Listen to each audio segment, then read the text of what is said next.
इन तीनों ranges of motion को हम सीखेंगे, पैसिव, एक्टिव और एक्टिव असिस्टेड। तो क्योंकि हमारे पास कोई एक जॉइंट से रिलेटेड प्रॉब्लम नहीं आई, तो हम एक फुल ह्यूमन बॉडी, जितने जॉइंट्स हैं हमारे, स्पेशली एक्सट्रीमिटीज़ के, उनके जॉइंट पे देख लेते हैं कैसे अप्लाई करेंगे। तो पहले बात करते हैं पैसिव रेंज ऑफ मोशन की। इसके बारे में हमने फीचर पढ़ा था कि इसमें पेशेंट की अपनी एक्टिव कंट्रीब्यूशन कोई नहीं है, बाहर से थेरापिस्ट टोटली खुद से पकड़ के उसके बाजू को मूव करेगा। अगर पेशेंट कंट्रीब्यूट कर भी रहा है तो उसे फिर भी बोलना है कि वो रिलैक्स छोड़ दे इजीली, तो फिर पैसिव मूवमेंट होती है। इससे डिफरेंट बेनिफिट्स होते हैं। हीलिंग प्रमोट होती है क्योंकि सर्कुलेशन अच्छी होती है।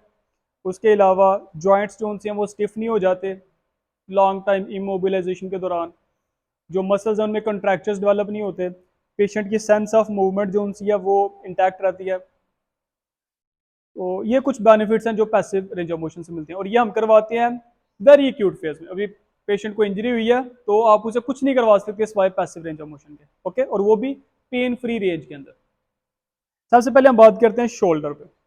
तो शोल्डर ज्वाइंट पे पैसिव रेंज ऑफ मोशन करवानी है, तो जितनी मूवमेंट शोल्डर पे होती है उन सब की करवाएंगे। तो कितनी मूवमेंट्स हैं शोल्डर पे होती है? जो 6 मूवमेंट्स हैं, ठीक है। Flexion, extension, abduction, adduction, external rotation, internal rotation. एक और भी होती है, वो इन 6 का कॉम्बिनेशन होती है, ठीक है। तो बारी बारी करते हैं। सबसे पहले हम फ्लेक्जन करने लगे हैं, ठीक है। तो पेशेंट फुली सपोर्टेड होगा, ऐसे पकड़ सकता हूँ, ऐसे पकड़ सकता हूँ, ठीक है।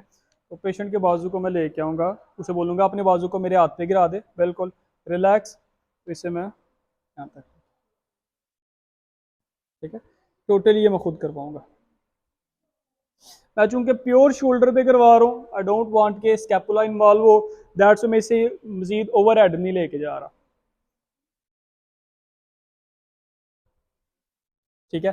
उसके बाद एक्सटेंशन करवानी है, तो पेशेंट को मैं बोलूँगा थोड़ा सा एज पे आ जाए यहाँ पे, उसके बाजू को मैं फर्दर यहाँ से नीचे ले जाऊँगा, ठीक है। एल्बो बेंड करके भी मैं उसे नीचे की तरफ लेके जा सकता हूँ। ये इसकी एक्सटेंशन की पैसिव रेंज है। साइलेंट पे लगा दो।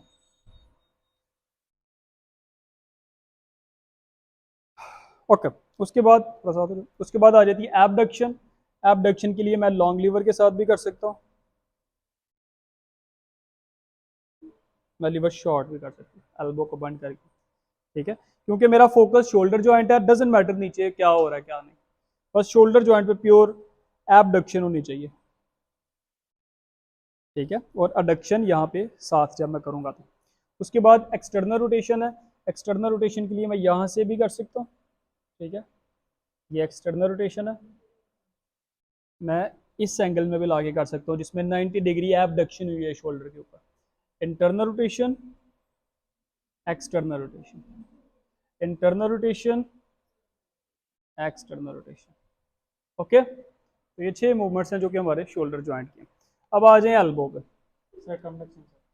वो जब आप ये 6 करेक्ट कर ले तो पेशेंट की तो सर्कमडक्शन अल्टीमेटली ठीक हो जाती है, क्योंकि वो इन्हीं का कॉम्बिनेशन है। अच्छा, उसके बाद एल्बो है। एल्बो आप ऐसे पकड़ के रिलैक्स छोड़ो बिल्कुल मेरे बाजू पे, flexion, extension, flexion,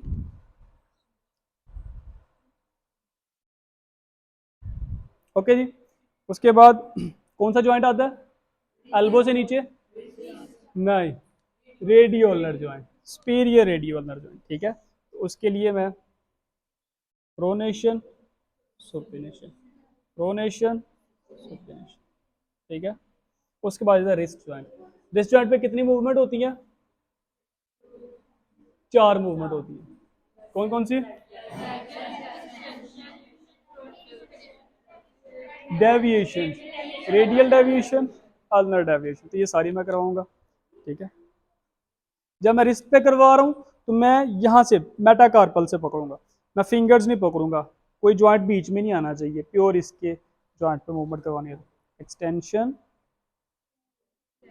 flexion, extension, flexion, extension, ठीक है। उसमें डेविएशन है इधर की, इधर की, इधर की, ओके जी। उसके बाद आ जाते हैं हमारे मेटाकार्पोफ्लेंजियल जॉइंट्स, बल्कि उससे पहले भी हमारे इंटरमेटाकार्पल जॉइंट्स आ जाते हैं, ठीक है। जिसे जो कि हमारे आर्चीज होती हैं हमारे हाथ की, तो उसके लिए भी आप मूव करते हो। उसके लिए क्या करेंगे, ऐसे पकड़ लेंगे नीचे की तरफ, ऊपर की तरफ, नीचे की तरफ, ठीक है। इससे हमारा क्या इंप्रूव होता है, जब हम कोई चीज़ ग्रैस्प करते हैं तो ये हमारी जो आर्चीज हैं ये उसके अकॉर्डिंग मॉडिफाई होती हैं, चेंज होती हैं, तो अच्छी ग्रिप आती है आपकी। ये कौन सी मूवमेंट थी, ये आर्चीज की मूवमेंट होती है, ठीक है, आर्च मूवमेंट कह लो इसे।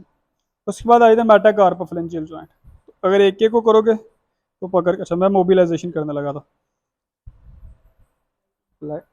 एक्सटेंशन, फ्लेक्जन, एक्सटेंशन, सेम इसके लिए भी फ्लेक्जन, इकट्ठा भी कर सकता हूँ चारों को मिला के, flexion, flexion, extension, flexion. Thumb के लिए भी करूँगा, थंब के लिए, थंब पे कितनी मूवमेंट्स हैं, flexion, extension, flexion, extension, adduction, abduction, duction, abduction, opponens, ठीक है। उसके बाद इसमें इसके सारे ज्वाइंट्स को हम करेंगे, ठीक है। पहला जो मेटाकार्पो कार्पल ज्वाइंट है, ठीक है, उसे पकड़ के, उसके बाद मेटाकार्पोफ्लेंजियल ज्वाइंट है,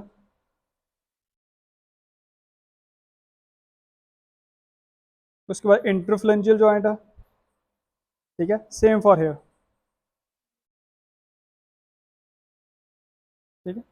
दिखने में लगता है बड़ा कोई सिंपल चीज़ हो रही है पता नहीं क्या, लेकिन जब ये आप पेशेंट पर अप्लाई करते हो इसके बड़े ज़बरदस्त रिजल्ट्स आते हैं, आपका प्रोग्नोसिस शार्ट हो जाता है।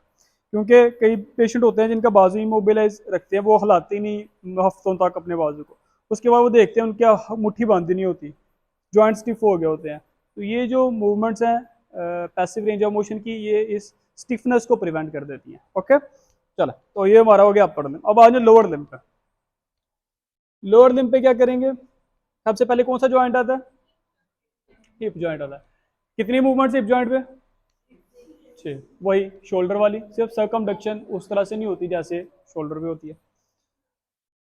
मैं फ्लेक्जन अगर करवाऊँ हिप पे तो मैं यूं भी करवा सकता हूँ, ठीक है, लेकिन उसमें क्या होता है, जो मसल की रेंज है वो कई दफ़ा लिमिट होती है जॉइंट की रेंज से ज़्यादा, यानी कि जॉइंट की रेंज अभी भी है लेकिन मसल रेंज नहीं दे रहा, जैसे हैमस्ट्रिंग है वो रेंज नहीं दे रहा, तो मैं इसे बेंड करके करूँगा, ठीक है, बेंड करके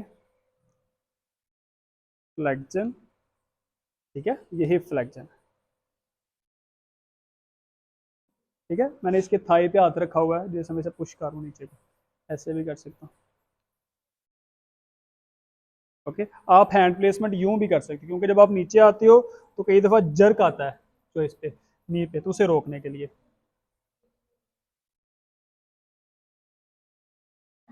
ठीक है जी। तो ये फ्लेक्जन।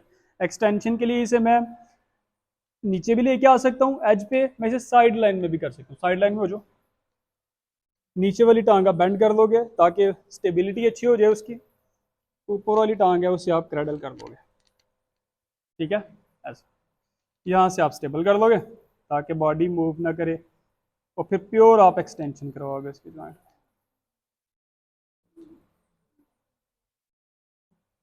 ठीक है। जो patient long time bed rest पे होते हैं उनमें ये सारी पैसिव रेंजेस करवानी बड़ी इंपॉर्टेंट होती हैं, ताकि जब वो फाइनली ट्रीटमेंट के बाद खड़े होना शुरू कर दें, चलना शुरू कर दें, तो कोई ज्वाइंट उनका पेनफुल ना हो, स्टिफ ना हो गया हो, ठीक है। तो सीधा हो जाओ। अब बात करते हैं एबडक्शन की। तो इसे मैं फुली पकड़ के बाहर की तरफ लेके आऊँगा, ये हिप पे एबडक्शन है। अपनी टांग का वजन भी मेरे हाथ पे गिरा दो, बिल्कुल रिलैक्स छोड़ दो, ठीक है। अब बात करते हैं एडक्शन की। उसके लिए मैं थोड़ी स्पेस जनरेट कर लूंगा यहाँ पे, बिल्कुल मेरे हाथ पे छोड़ दो, रिलैक्स, ठीक है। जब आप अडक्शन करते हो तो कौन से मसल हैं जिनकी कंट्रैक्चर्स प्रिवेंट करते हो आप, एबडक्टर्स, हिप के जो एबडक्टर्स हैं कि वो लेंथन होते हैं इसमें, और तुम्हारा हिप पॉप अप हो रहा है, ठीक है, हमारी मसल्स वीक है, इनकी स्ट्रेंथ नहीं होने वाली है, ओके। चलो जी, तो उसके बाद कौन सी मूवमेंट रहेगी, रोटेशंस रहेगी, एक्सटर्नल रोटेशन और internal rotation, kind of tricky. मैं आपसे पूछूंगा अभी। दो वे में करेंगे, एक सीधी टांग है, ये क्या है एक्सटर्नल रोटेशन हिप जॉइंट में, ये क्या है इंटरनल रोटेशन। ठीक है, कई दफ़ा होता है कि हम ये मूवमेंट ज़्यादा रिलायबल नहीं समझते, क्योंकि कई दफ़ा सिर्फ टिबिया मूव कर देते हैं, टिबियल टॉर्शन आ जाता है, तो हमें लगता है कि इधर मूवमेंट होगी, लेकिन यहाँ पे उस कैपेसिटी में नहीं होती। तो फिर हम इसे बेंड कर लेते हैं। तो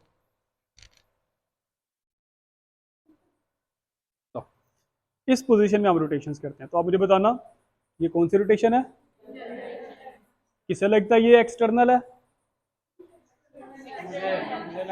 ये एक्सटर्नल है। ठीक है, उसे फील भी हो रहा है, ये इंटरनल है।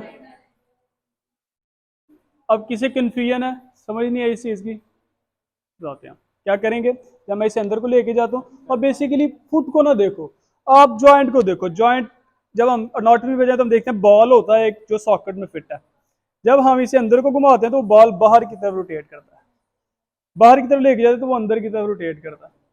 ठीक है, तो वो एक्सटर्नल रोटेशन होती है, और ऐसे इंटरनल रोटेशन होती है। ओके, ये भी आप उस पर करवाओगे। अब आ जाए नी जॉइंट पे, कितनी मूवमेंट है नी जॉइंट पे, प्योर जो होती हैं दो ही हैं, फ्लेक्जन एक्सटेंशन। उसके लिए उसी तरह बेंड करूंगा मैं, लेकिन इस दफा पहले जब मैं करूंगा तो मैं इस पे फोकस नहीं करूंगा कितना आगे जा रहा है, मैं इस पे फोकस करूंगा कितना नीचे जा रहा है वो। ठीक है,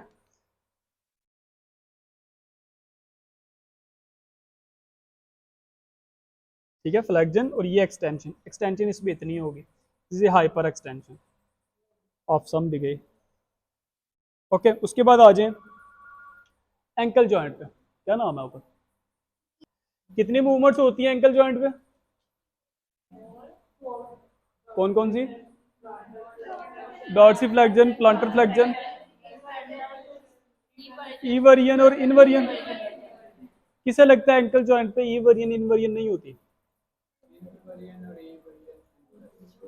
ठीक है, नहीं होती, ये आपके टैलोक्रूरल जॉइंट पे होती है। ठीक है, क्या होता है, जो आपका एंकल जॉइंट बनता है वो टिबिया के दरमियान और टैलस बोन के दरमियान बनता है। ठीक है, यहाँ तक टिबिया होती है, उससे नीचे इतना पोर्शन में पड़ी होती है आपकी टैलस बोन।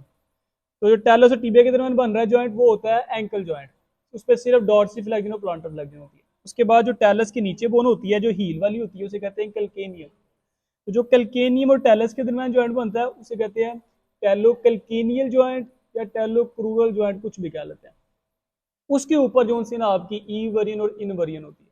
ओके, चले तो एंकल जॉइंट पे देखेंगे तो सिंपली जो सा है वो हम करवाएंगे डॉर्सी फ्लेक्जन और प्लांटर फ्लेक्जन। बेटर इज कि आप यहाँ पे कोई चीज़ रख लो, कोई फोम रोलर वगैरह, ताकि ये थोड़ा सा आपको लिफ्टेड मिल जाए। ठीक है, तो ऐसे भी करवा सकते हो डॉर्सी फ्लेक्जन, आप यूं भी करवा सकते हो पकड़ के, डॉर्सी फ्लेक्जन,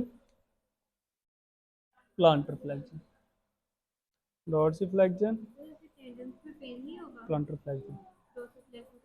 पूछो से पेन हो रहा है, तो पेन हो रहा है, अच्छा। खैर एनीवेज, आपने पेन की रेंज में रह के करना होता है, उसे पेन नहीं होना चाहिए। ये बेसिकली जो टेक्निक यूज़ करते हैं हम, ये हम काफ मसल के स्ट्रेच के लिए यूज़ करते हैं। ठीक है, ये जरा इजी होती है। अब आ जाए टेलोकैल्केनियल जॉइंट पे, इस पे ई इन वरियन होती है। उसके लिए आपने क्या करना है, पाँव की जो सोल है उसे बाहर की तरफ निकालना है, अंदर की तरफ करना है। ठीक है, और तुमने नहीं करना दुआ, ये हमने खुद करना है। ठीक है जी, उसके बाद आप आर्चिज को भी जोन सा ना वो कर सकते हो गला से। ठीक है, ये इनकी पैसिव मोशन है। उसके बाद जॉइंट आ जाते हैं हमारे पास, कौन सा जॉइंट है ये वाला, मेटाटार्सोफेरेंजियल जॉइंट है। ठीक है, उसके ऊपर फ्लेक्जन एक्सटेंशन, फ्लेक्जन एक्सटेंशन, इस तरह बाकी सारी फिंगर से भी, और इंटरफ्लेंजियल